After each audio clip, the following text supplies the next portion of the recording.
Hello friends, welcome to दिमाग की बत्ती। किसी भी देश को कमजोर करने के दो तरीके होते हैं, या तो उस देश की सीमाओं पर हमला किया जाए या फिर उस देश के अंदर घुसकर भीतर घात की जाए। और अगर हमारे देश का इतिहास उठाकर देखें तो शत्रु के लिए हमारे देश के वीरों के साथ जीतना तो संभव नहीं था, लेकिन इतिहास में जितनी भी हार हमारे देश की दर्ज है, उस हर हार की जड़ में कहीं ना कहीं कोई अपना ही मिलेगा। अफसोस की बात यह है कि हमने अपने इतिहास से ज्यादा कुछ सीखा ही नहीं, और इसका जीता जागता प्रमाण है आज हमारे देश में आंदोलनों के नाम पर गूंजते देश विरोधी नारे। देश विरोधी ताकतों को आज हमारे देश में अस्थिरता और अशांति फैलाने का एक परफेक्ट फॉर्मूला मिल गया है, और गंभीरता की बात यह है कि उनके षड्यंत्र में हमारे देश की जनता फुट सोल्जर्स की तरह काम कर रही है। आइए देखते हैं कि देश को बंधक बनाने की ये साजिशें काम कैसे करती है। देश के दुश्मनों को सबसे पहले जरूरत होती है एक मुद्दे की, जिस मुद्दे के सहारे वो देश की जनता के दिमाग में सरकार के खिलाफ जहर फैला सके। और चूंकि अगर आपने गौर किया हो कि आजादी के इतने सालों बाद एक ऐसी सरकार आई है जो ऐतिहासिक फैसले ले रही है। देश में ऐसी बहुत सारी राजनीतिक पार्टियां हैं जिनकी स्वार्थ की दुकानें आज तक धड़ल्ले से चलती आ रही थी, लेकिन अब सरकार जो ऐतिहासिक फैसले कर रही है उनके चलते उनकी इन दुकानों पर ताला लग रहा है, और इसलिए वो अपना अस्तित्व बचाने के लिए सरकार के द्वारा लाए गए हर नए कानून का विरोध कर रहे हैं।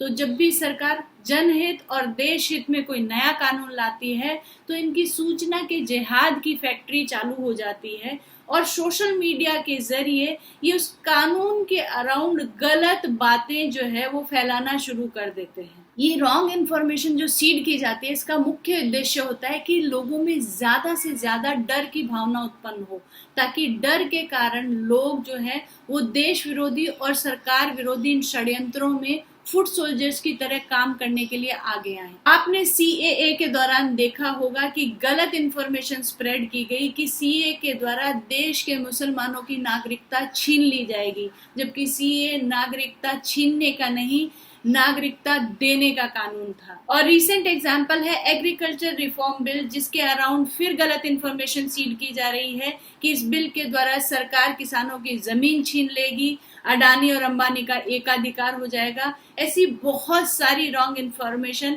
हर दिन, हर सेकंड, हर घंटे सीड की जा रही है। आश्चर्य की बात यह है कि ये जो रॉन्ग इंफॉर्मेशन सीड की जाती है उसमें एक बहुत बड़ा हाथ देश के अर्बन नक्सल ग्रुप और सो कॉल्ड बुद्धिजीवी लोग जो हैं, जो इंटेलेक्चुअल लोग हैं, उनका होता है। अगर आपको याद हो तो सीए प्रोटेस्ट के दौरान स्वरा भास्कर ने सरेआम एक पैनल डिस्कशन में बोला था कि एनआरसी में बहुत ही डरावने प्रावधान है, जबकि एनआरसी का तो अभी तक ड्राफ्ट ही किसी ने नहीं देखा है। तो ये इतने धड़ल्ले से झूठ बोलते हैं, और चूंकि इनका समाज में एक ओहदा है, एक स्टेटस है, तो काफी सारे लोग आंख बंद करके इनकी बातों पर यकीन करते हैं। तो ऐसे लोग आग में घी डालने का काम करते हैं, और इनके स्टेटमेंट से ये डर की भावनाएं और ज्यादा बढ़ती है, और इसका परिणाम ये होता है कि हमारे देश के ये मुद्दे विश्व भर में चर्चा का विषय बन जाते हैं और हमारे देश की छवि धूमिल होती है। जब ये सूचना की जिहाद की प्रक्रिया चल रही होती है तो पैरेलली एक लोकेशन ढूंढी जा रही होती है जहां पे धरना या प्रदर्शन करने से सबसे ज्यादा इम्पैक्ट हो। एक ऐसी लोकेशन जहां न्याय और व्यवस्था पर प्रभाव पड़े, जहां आम आदमी की जिंदगी प्रभावित हो, क्योंकि ऐसी ही लोकेशन पर नौटंकी करने से ये मुद्दे बड़े बनते हैं और मैक्सिमम मीडिया कवरेज मिलता है, और धीरे धीरे हमारे देश के मुद्दों पर पूरा विश्व पंचायत करने लग जाता है। और अब होती है कास्टिंग, और कास्टिंग के द्वारा ये जो देश विरोधी आंदोलन है इनको एक मानवीय चेहरा दिया जाता है, एक ऐसा मानवीय चेहरा जो बेचारा है, जो देश में अत्याचार झेल रहा है, जिससे मैक्सिमम सहानुभूति ग्लोबली जो है वो गेन की जा सके। तो इन धरनों, प्रोटेस्ट और आंदोलनों में बूढ़े लोगों को लाया जाता है, बूढ़ी औरतों को लाया जाता है, बच्चों को लाया जाता है और गेस्ट अपीयरेंस में कुछ नामी गिरामी चेहरे भी आते हैं जो बढ़ चढ़कर लंबे चौड़े भाषण देते हैं, जो कि इनके लिए एक नए किस्म का कंटेंट बन जाता है। यहाँ पे सोचने वाली बात यह है कि कोई भी ऐसा व्यक्ति जिसका अपना घर परिवार है, जिसके कंधों पर अपने परिवार की आर्थिक जिम्मेदारी है, क्या वो व्यक्ति अपना घर बार छोड़कर महीनों महीनों तक ऐसे आंदोलनों में बैठ सकता है? लेकिन इन आंदोलनों में लोग बैठते हैं क्योंकि उनकी रोजमर्रा की जरूरतों से लेकर उनकी कमाई तक की जिम्मेदारी ये आंदोलन आयोजनकर्ता उठाते हैं। आपने वो कहावत तो सुनी ही होगी, चोर चोर मौसेरे भाई, और ऐसे आंदोलनों में ये कहावत बिल्कुल सटीक बैठती है क्योंकि इन प्रोटेस्ट में ऐसी वो सारी ताकतें जिनकी दुकानों पर मोदी सरकार के आने से ताले लग गए हैं, वो सारे एकजुट हो जाते हैं। कोई बिरयानी की जिम्मेदारी उठाता है तो कोई एंटरटेनमेंट की जिम्मेदारी उठाते हैं और सब मिलकर ये देश विरोधी प्रोटेस्ट चलाते हैं। पहले शाहीन बाग और अब किसान आंदोलन, ये एक बहुत ही खतरनाक परिपाटी की शुरुआत के संदेश हैं।